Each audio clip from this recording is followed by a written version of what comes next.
maanta waxaa la daahfuray tartanka Ramadan Cup ee loo qabto Otterdam Stadium waa markii shanaad ee lagu ciyaarayo garoonka Otterdam Stadium Ramadan Cup waxaana daahfuray New Star iyo Attack kulankani waa kulan aad u xiiso badan ayaa waxaa ka hadlay بسم الله الرحمن الرحيم الحمد لله رب العالمين والصلاة والسلام على أشرف المسلمين أما بعد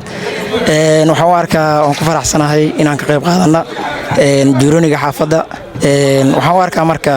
inay maaragtay kubadda ay tahay saddexgalka xaafada marka sidaa darteed waxaa leeyahay waxaan rajaynayaa insha Allah inuu noogu dhamaado si aad u qurux badan Abbas Maxamed Cabdullaahi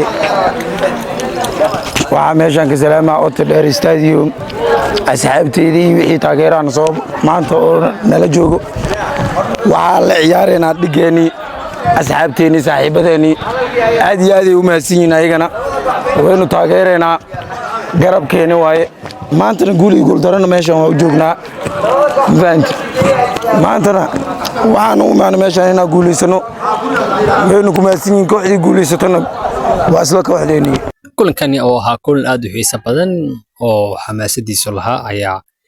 waxaa taageerayaasha ay marshafta mas'uuliyiinta ka soo qayb galay aad u reeqeen ciyaar aad qurux badan oo la soo bandhigay labada kooxood isku baxay New Star iyo Attack ayaa wuxuu ku soo ilaaday 15 waxayna bush ku raacday kooxda New Star dhammaan marshafta mas'uuliyiinta lagu casuumay halkan iyo agaasimayaasha ay dadka soo qaybqaabay kulankani aad ku xiiso badnaa ee Ramadan Cup ee loo qabto Otterdam Stadium